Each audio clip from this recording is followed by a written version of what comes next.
Hey guys, how's it going? This is Faith Jordan, and today I want to talk about rovers. Lots of us are familiar with rovers like NASA's 2020 Mars Perseverance rover, which is currently working hard to discover evidence of past life forms and information on the composition and structure of the planet. If you aren't familiar with rovers, they're essentially robots designed to roam lunar surfaces and collect data on their surroundings. Rovers often face challenges like navigating difficult terrain, communicating with Earth through space, and collecting very specific information on small and large scales. Current rovers are very well equipped with state-of-the-art tools and internal systems that allow them to conquer those challenges, but they can always be made better. If scientists and engineers can keep improving rovers, then high-quality data can be delivered to us more efficiently, and quicker progress can be made toward humans on new planets. We're going to start off the video explaining the current configurations and possible improvements to different aspects of rovers, including mobility, communication, and specific hardware that make them so useful on lunar ground. Hopefully, this video will also prove why upgrading rovers is so important. Let's get into it. To start, let's talk about the mobility of rovers. It's important to note that these robots are largely autonomous, meaning they should be able to operate without a human driver, if you will. There are all different kinds of rovers that are built to move in different ways. In general, there are three typical builds: wheeled, tracked, and legged. Wheeled systems are a popular choice for rovers because they're easy to assemble and simple in design. However, they still come with their challenges. It is difficult for rovers to keep contact with the ground if the object they are driving over is bigger than the radius of their wheels. This is where a good suspension system comes in, which ensures that force is properly absorbed and distributed throughout the robot. There are spring suspension systems, which are self-explanatory. They have springs within the frame that allow the rover to bounce instead of crash or jostle. Spring systems are best for smooth ground and higher speeds above 8 meters per second, which is about 17.8 miles per hour, which is the reason we see it in human-driven vehicles. Rovers are not really meant for smooth ground or high speeds, so when they are fitted with spring-type suspension, some wheels are lifted off the ground, leaving other wheels to take on much heavier loads. A better type of system is a rocker-bogie suspension, also called passive articulated suspension. To put a general picture to the idea, imagine a rover of 4 wheels. Nothing fancy, just a frame on 4 wheels. That's a bogie. Now give it a joint on top that's connected to a few more wheels. That's the rocker. This allows constant contact with the ground even when encountering obstacles, as the rocker wheels do not have to remain at the same ground level as the bogie wheels. Of course, this is just one vague example. Some systems only need 4 wheels. Some will be more complicated and have more. In any case, the force is distributed as equally as possible throughout the wheels. Both NASA's Spirit and Opportunity rovers have successfully utilized the rocker-bogie style system. Track systems are less common but still an efficient form of locomotion. They're effective in soft mud or loose sand, which is very present on lunar surfaces. They are more complex in design and generally heavier in comparison to wheeled systems. The steering is operated by skidding the tracks, meaning that each side must operate at a different velocity in order to turn. While this does work, a lot of energy is lost while skidding. Skidding creates a lot of friction between the ground and the treads, and friction is energy just begging to escape in the form of heat. Rovers need to conserve all the energy they can hold. Not only this, but the skidding makes it hard to predict the next position of the rover, aka it has bad dead reckoning. Ideally, rovers should be predictable in behavior so that they are reliable on missions. So, track systems are effective, but maybe not the best on an energy, weight, and position calculating budget. Finally, there are legged systems. As you can imagine, legged robots would be best at navigating rough lunar surfaces just based on their ability to reach limbs up and over obstacles.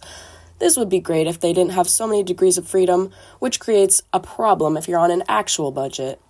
Cha-ching. Having all these directions their limbs can move also makes it easier for something to go wrong within the robot. It is an enticing option, but not the safest or cheapest. This is why wheeled systems remain at the forefront of rover design. This isn't asking you to forget all the fun rovers that have been worked on, such as hopping rovers, rolling, spherical rovers, jet-fueled flying rovers, wiggling, snake rovers, and so much more. They just aren't as popular or as developed right now. Authors Reina and Foglia have observed the efficiency of these robotic systems, reporting that wheeled systems are the most effective configuration yet. However, they discovered a problem with the rocker suspension's camber angle during travel. The camber angle is the angle that the rover wheels make with the horizontal, the ground in this case. Imagine a wheel that is perfectly upright, sitting on a surface in a perpendicular position. This is the ideal perpendicular position that the wheels should be in. Driving over rugged surfaces can cause wheels to make angles with the ground, in turn causing slippage, skidding, and other problems we don't need. Reina and Foglia proposed a rocker arm, which employs a rotational joint on each side of the robot to correct this angle. Basically, a little joint on each side will rotate the entire arm, correcting the wheel position. This would be a worthwhile improvement to the current wheeled systems of rovers. Mobility issues are being tackled by other people too, like Gonzalez, Apostolopoulos, and Iagnema, who've researched wheel systems and found that there are already multiple solutions to fight skidding. However, many do not account for wheel slipping, which is a term that describes the wheels of the rover taking on different velocities and creating a lack of coordination. The problem is also present in our human-driven vehicles, combated with ABS or anti-lock braking systems, but these do not account for skidding or soil failure on lunar terrain. So, a solution that solves both of these problems is needed. The proposed solution coordinates the velocity among all the wheels as tested by an advanced robotics simulator. The authors proposed 4 different algorithms that attack the problem in slightly different ways. The first sets up a relation between the angular velocity of each wheel, which is how fast the wheel is rotating, and the velocity of the robot. This gives all wheels the same velocity and reduces their physical disagreements. The second relation is the same, but with a consideration for estimated slip on each wheel. Essentially, it makes the model more constrained to reality. The third algorithm considers what threshold is actually helpful to the robot. How much slip needs to be present to make a difference in terms of correcting velocity? They set a minimum value for the slip and told the algorithm only to correct if it passes this threshold. The final algorithm provides different levels of correction for low, medium, and high values of slip. Instead of just giving one corrective action past the threshold, you could say it's more customized to the wheel's needs than the last. Clearly, there is a lot of new work going into making these wheels turn. There's a lot of work that goes into mobility, but what about the other tools the rover uses to collect data and complete the missions they were sent to space to do? In 1997, the Mars Pathfinder mission sent a rover to explore just a 10 by 10 meter landing site, while the 2003 Mars Exploration Rover, or the MER mission, sent both Spirit and Opportunity to Mars, expecting them each to travel 600 to 1,000 meters in total. So hardware must be improving as our ambition to cover more ground increases. Tools to ensure the rover is localized, or knows where it is on Mars, and can navigate itself are increasingly important. Each MER rover, as we know, had a rocker bogie design on 6 wheels of 25 centimeter diameter. Each had an inertial measurement unit, or an IMU. An IMU essentially measures the force experienced by an object, and more importantly, its position and orientation. Each rover had cameras to capture panoramic photos and navigate, appropriately named PanCam and NavCam. Each camera uses sound to create visuals, like a bat using echolocation to see where it is. There are also cameras to detect obstacles and determine the most efficient routes, called HazCams, as well as a microscopic imager, or an IM, which allows extremely detailed close-up photos of the Martian surface. An odometer is used to measure how far the rovers have traveled. Even with these systems, the error is 10%, meaning that mapping could be off by 1 meter for every 10 meters mapped, which accumulates over time. Having an accurate map of Mars is important for identifying the composition of soil, the structure of landforms, and building a historical timeline of the planet. Very high-quality imaging and sampling is vital. An excellent example of improved hardware is the new camera by NASA scientists called Mastcam-Z, which was placed on Perseverance for the recent Mars 2020 mission. The best cameras on the MER mission were 1024 by 1024 pixels, while each Mastcam-Z is 1648 by 1214 pixels, which means the camera takes much sharper images. This allows observation of morphologic details and fine structures in rock that scientists can use to determine whether a rock is sedimentary or not. The camera also improves the recording of class sizes, rock coatings, and abrasion. A great help in these observations is Mastcam-Z's readable light spectrum, which encompasses both visible light and infrared light, which humans cannot see without special technology. The camera can analyze dynamic processes on Mars, such as weather events or cloud motions, with video recording at 4 frames per second. An important new feature is the ability to zoom and focus that zoom for distances that are out of the rover's range, up to 133 micrometers per pixel, which is pretty small. Mastcam-Z can also support decisions about driving, tool placement, and dust removal that must be made by the rover autonomously. Cameras like Mastcam-Z have uncovered evidence of water based on rock composition, pH levels, and chemical analysis from rover instruments, which suggests that Mars used to be much more Earth-like.